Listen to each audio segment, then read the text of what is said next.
Speeches time. Father of the bride. John, it's all yours, big man. It's all yours.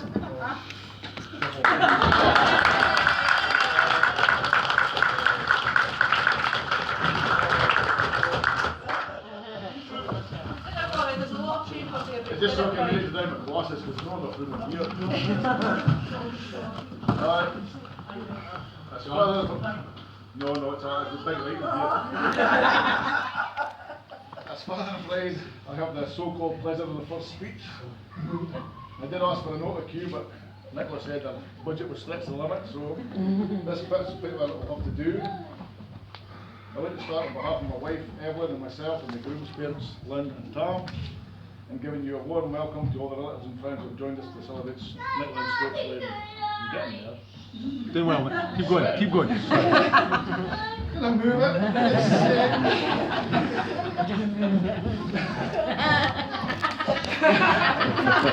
I didn't need that.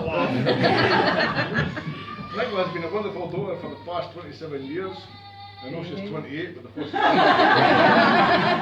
because they were far from wonderful. I think that's where the expression comes from. Shit happens.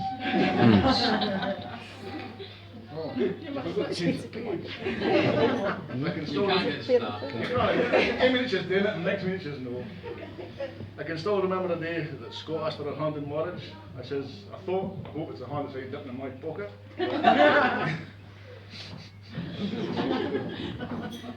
I'm really fortunate that my daughter is. God, me.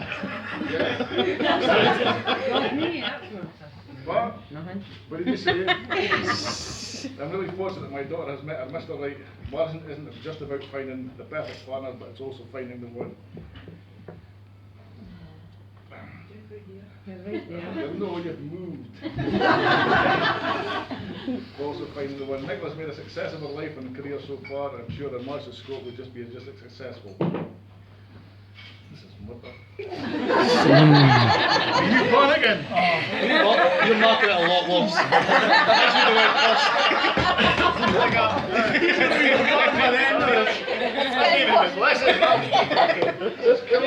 See a speech, it was 3 minutes, it's taken about half an hour now. I've got a speech in bed and I can't help it. Oh, it's going to be 30 seconds. 30? What we're speaking about now? There are 4 things I remember about when we were in France. 1. Brilliant. Scott putting everyone off their meal at McDonald's by heavily throwing up in the toilet and nobody heard him. 2. Scott pulling a trolley at the hypermarket. I've never seen anybody succumb. Unbelievable. 3. The scream of terror from him as we pulled up to a junction. This is when Scott realised the traffic comes in their way. It just happened to be an Arctic. But he's feminine, not right enough to be honest. Pay attention. And 4. Coming back from Paris at night, in the dark, when Nicola says, look at the length of that street. All these flats. It was a sleeper train we were keeping up.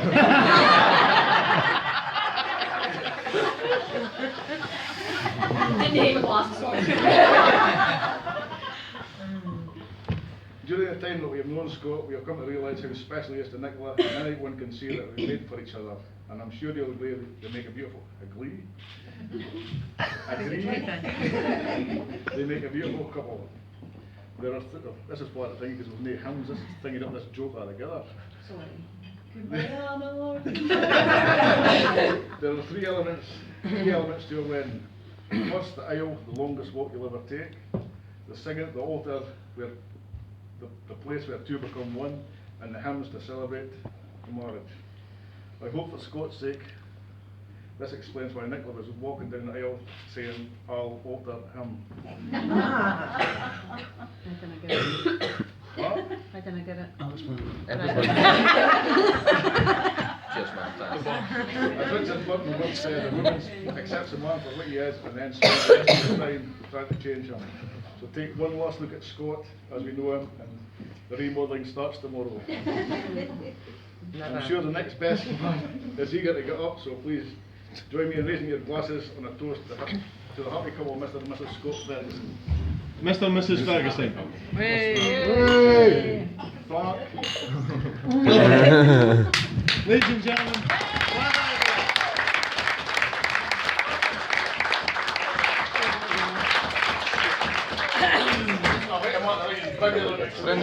Dear fucking film you cunt. Come on, Burns. Right, here we go. Alright. Ladies and gentlemen, I will be taking up the second speech of the evening. My name's Steve. I'm one of the co-best men and apparently master of ceremonies. Thanks for that, Scott. Blame John. Well, could blame John, to be fair, because he went, oh, I don't want it. Well, I'll do it then. You know. So, basically, I'm going to be reading straight from the sheet. I'm not going to head down here because I can't remember anything that's on it. But don't worry too much about the speech. I'm not going to take up too much time. I read somewhere that a good best man speech should take no longer than what it takes the groom to make love. So, without further ado, Mr. and Mrs. Ferguson. In all fairness, I'm genuinely not going to do too much today. It's going to be the kilt version, long enough to be interesting, short enough to be interesting, long enough to cover the important bits. Well, dusty bits in Scott's case, or soon to be because he's married now.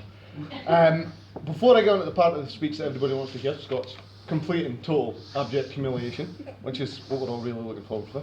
I'd like to firstly draw your attention to the bridesmaid, sole singular, Laura, over in the corner there. Everybody look at Laura, she gets really nervous when people say that. Can we have a round of applause for Laura, please? Fantastic.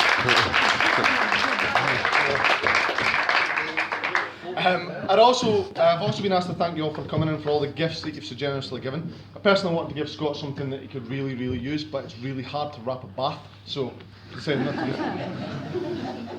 And last but certainly not least, draw your attention to Nicola. I think we'll all agree she's looking beautiful today. Nicola, you look 1 in a million, sweetheart. Scott, in all fairness, you look like you've been won in a raffle. Actually, funnily enough, while we're on the subject of Nicola, I've got a receipt here from John, signed and sealed earlier on. That is for you, mate. That is acceptance of Nicola. There's no exchanges, refunds, no 28 day policy. It's yours, it's done, you're in, tough shit. So, you should probably keep it. A little bit about Scott then. I decided that it was pretty much unfair to just use my opinion, so I solicited lots of different opinions, his friends, his family. Firstly, Scott's work colleagues. I asked them to categorise Scott, and they said godlike. And to be honest, those of you that know Scott, was looking for a bit more clarification. And they said, well, to be honest, they never see you, you make up your own rules, and if you do any work, it's a fucking miracle. So, pretty much leave Scott's work colleagues off that one. Then had a wee chat with some of his friends, spoke to the guys on the stag.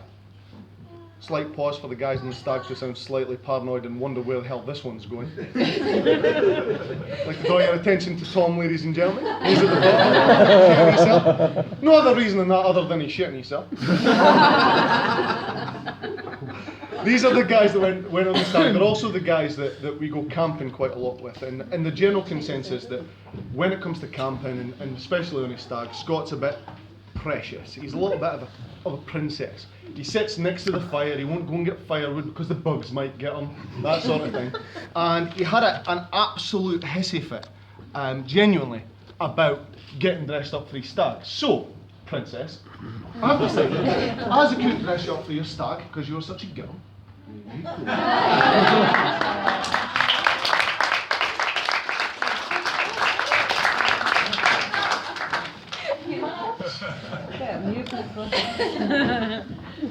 I think, generally speaking to Scott's friends, older friends, newer friends, the absolute general opinion that comes through is his unqualifying conviction that no matter what he says, whether it's right, wrong or indifferent, is absolute fact. I agree with that. Later on, right, when he tries to persuade you that an airport is sometimes known as a plane station, it fucking well isn't, right? And We went there and it was a boat station. And he tries to tell you convincingly that Rocky was a better set of movies than Lord of the Rings. Don't be let down. Just stick to your guns. Absolutely, just don't let him give you any pish. And to be fair, you can ask him about it later on, but after 3 more pints, he's going to nip somebody's head about it, and didn't say you weren't warned, because that's going to be a long night for whoever mentions it. To be honest, Scott, me, Paddy, Brendan, all Scott's old friends, we didn't really honestly think he was ever going to get this far, right? We never ever thought he'd get married, and there was a few reasons for that. The main one, right?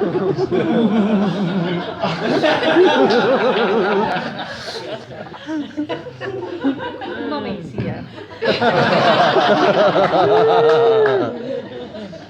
Go here, you Lord of the Rings and loving food. The main reason is over the time I've known Scott, he's had so many injuries, predominantly self-inflicted, that I'm genuinely amazed he's still standing, right? I agree. Somewhere in the region of 15 broken bones, mostly from falling, punching or being punched, 6 various trips to A&E, he set himself on fire, yes, actually physically set himself on fire with lighter fluid, fucking dumbass, right? He's electrocuted himself, he's been in 1 3/4 car crashes, commando rolled off the roof of my car at 30 miles an hour, right? And my personal favourite, almost got shot with me trying to board the HMS Britannia at 2 o'clock in the morning in the face of 2 soldiers with big fucking guns, right? And I'm going to be honest, the line, nah, it's cool, we just want to see the boat. They weren't taking none of that, like, escorted off the military base, they told to sod off before they shot us. We were actually lucky to get out of that line. To be honest, I think we should get a medal just for getting you here in one piece.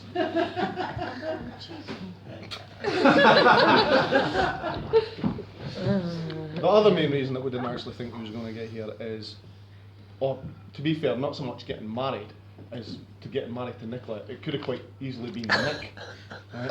Based on one memorable night on Leith Walk where, following up on John's massively camp trolley story, he minced up to a guy in a gay bar and chatted him up to the point where he not only got us drink from behind the bar, he got it at a significant discount, right? And a phone number, right?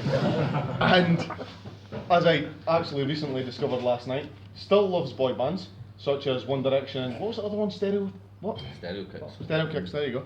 I don't know who they are, but he's a big fan. I found out last night to my detriment. And to be honest, I wasn't sure if it was going to be a girl or a guy that he was going to marry. To be perfectly honest, he could pull off the mincing in the camping. That's all now, thankfully, in the past, and I'd like to end by giving you some traditional advice, as previously discussed, because he's gone on about tradition, something ridiculous. So I've got you a few helpful hints for your forthcoming marriage. And my lovely wife Jill has actually written out the quotes so I don't have to rake through the books to get them. So let's start with, what is this? Sex tips for husbands and wives from 1894. The one cardinal rule of marriage around sex should never be forgotten. Give little, give seldom, and above all, give grudgingly. Nicola, you're probably going to need that one. Don'ts for wives. Don't be satisfied, Nicola, to let your husband work overtime and earn extra money for your frocks, right? Make do with your frocks. Simple as that, okay? And for husbands, don't be conceited about your good looks. It's more than probable that no one is aware of them but you. Sounds about right. Yeah, I didn't know whether I give you the wife one or the husband one, Scott, I'm unclear. So they're all for you guys, have fun with that. And then finally, in conclusion, speaking from experience, marriage is not about finding a person you can live with, it's about finding someone you can't live without. And I truly believe that Scott and Nicola have found this with each other. So, ladies and gentlemen, if you'd like to be upstanding and raise your glasses, join me in a toast. Mr. and Mrs. Ferguson. Wait till I see you later. Jason number, so. I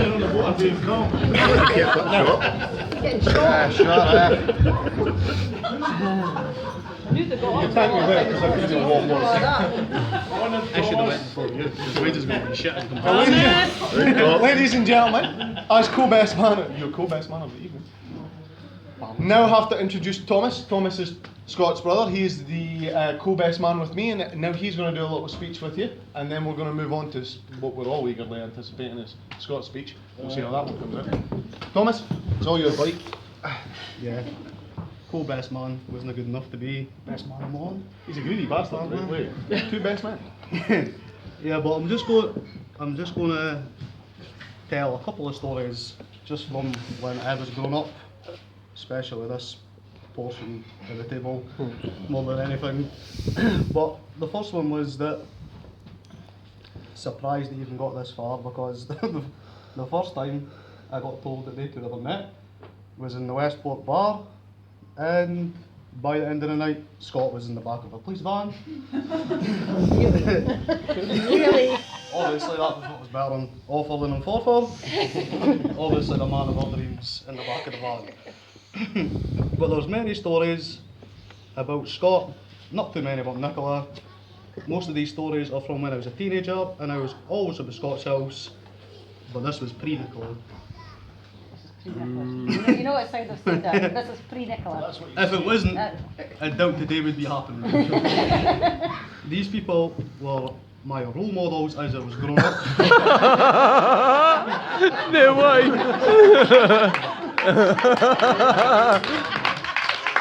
What? I'm actually surprised I did as well as I did. Still looking around the room, I suppose. Yeah, but a few stick to mind. Many involved Brendan. Surprisingly. One, yeah, the one that I liked the most was when I cycled up to Scott's flat to watch the football with them two. They two got gutted out on the backs and fell asleep in like 29 degrees sun, face down. And when they stood back up, they were pure white hair and burnt on the back like a pink and white wafer. Like just standing. Oh, I lost myself now. Oh yeah, and also when they got very drunk, actually it might be the exact same day, they decided it was a great idea to start throwing darts at each other's feet. Until Scott got one stuck in his big toe, in his bone, and could not pull it back out.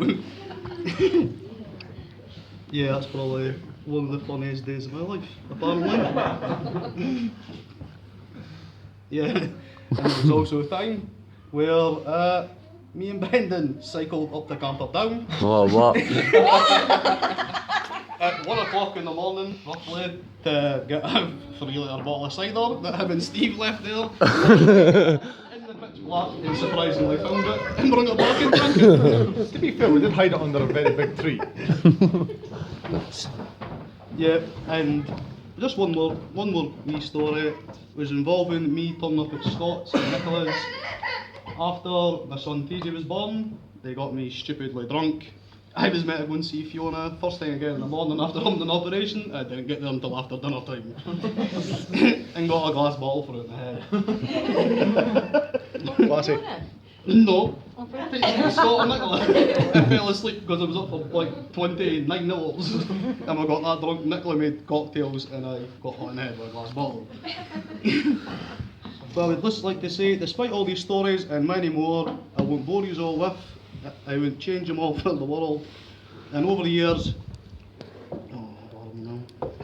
This Well, is you don't have to be as well. I didn't even need glasses either, unfortunately. I haven't got an excuse. Yeah, I wouldn't change them all for the world. And over the years, I don't see all yous as much as I'd like to, but yous are still my role models today. I'm glad that I have these memories. Role model. But I would like to officially welcome Nicola to the family, even though already part of the family, and wish you all the best in the future. But see, as you, no, that's already because he was ruined it because the DJ's not here. That was it. Oh, sorry, no, there was a British going to do. We was going to tell them what you were going to do. I was actually going to play Combined Harvester because you hate Adidas songs. You got to be banned on the show just to annoy him. But unfortunately, that's out. But that's me done. Hey!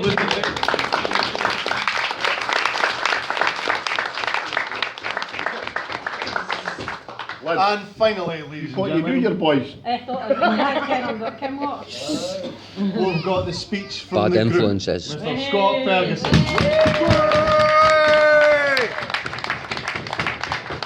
Which, just for the record, he spent a lot of time on yesterday. Not. I think the exact words were, wing it. Yeah. Yeah, I'm pretty much just going to wing it. I've got no idea what's going to come out of my mouth, which could either be a good thing or a really bad thing, but after following this lot, I'm not entirely sure. I've got such a high bar to actually to get to. So, obviously, the stereotypical thing is to thank everybody for coming, but truly I do thank everybody for coming. It's so great to see so many of my friends and family together in one room because, you know, we're all getting old. Doesn't happen very often. You know, and very, very rarely we get everybody together like this, and also it normally takes weddings or something a little bit more sadder to get people together. So, toast to everybody for actually coming today. First off. Actually, just well done. You know. But obviously I'd like to thank my new family for making such a fantastic young lady. You know, I can just imagine you are so happy that your daughter's marrying an artist. That's really What's about artist? What was the fourth one?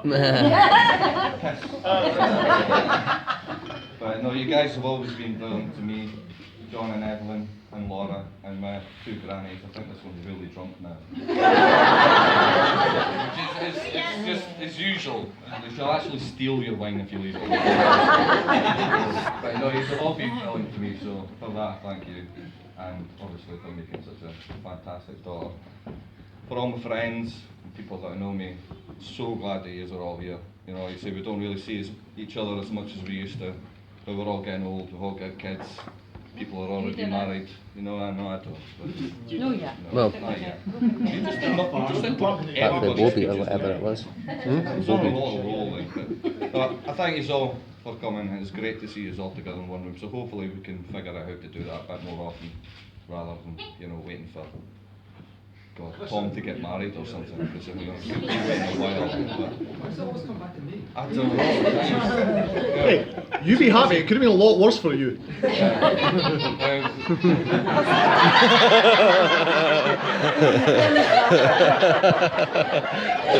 She's always been my biggest fan. No, we went to Prague for the stag do. There was the Prague crew, which is Tom, Andy. He's shaking his head already. He's like, I wasn't even fucking there. Kirk and Steve, you know. It was a great trip, boys. Thank you very much for coming. I think we all learnt a lot about ourselves. Learn a lot about somebody. You know, I definitely think, you know, we knew that, you know, the biggest one in our group, 6 foot 8, is going to abandon you as quickly as possible. You know, you cannot rely on this guy right here because he will leave his women and children behind, I imagine. But Tom, I'm not going to say nothing. It's okay. It's good. Thanks for coming. Obviously, my own family. It's great to see. Even as a family, we don't really get together very often. But you know, growing old as well. I was always one of the oldest, apart from my sister Julie. So I just remember you all as little babies, and it's great to see you all grown up. And I'm proud that every single one of you, how you have turned out as dads and mums. You're And Robbie. amazing. And Robbie. And yeah, thanks for coming really hungover today, bro. That was awesome. And obviously my mum and my dad. I think I might have seated you a bit too close. But, there's been no punches thrown yet, so it's all good. So, but obviously I love you both, and I'm so glad that you're here. And so I'll probably just end that there and just say thanks, guys. And, it was a joke. I was going to pretend that I forgot about it, but she was probably getting really hissy about it. Honestly, I'd like to thank Nicola for inviting me today. It's been a great wedding, so you know, you did really, really well. Also, she obviously looks absolutely gorgeous today. And I'll look forward to the years ahead and see what stupid names we can come up with for the the next animal that comes into our life. Which will Scott Junior. to everybody here and to Nicola.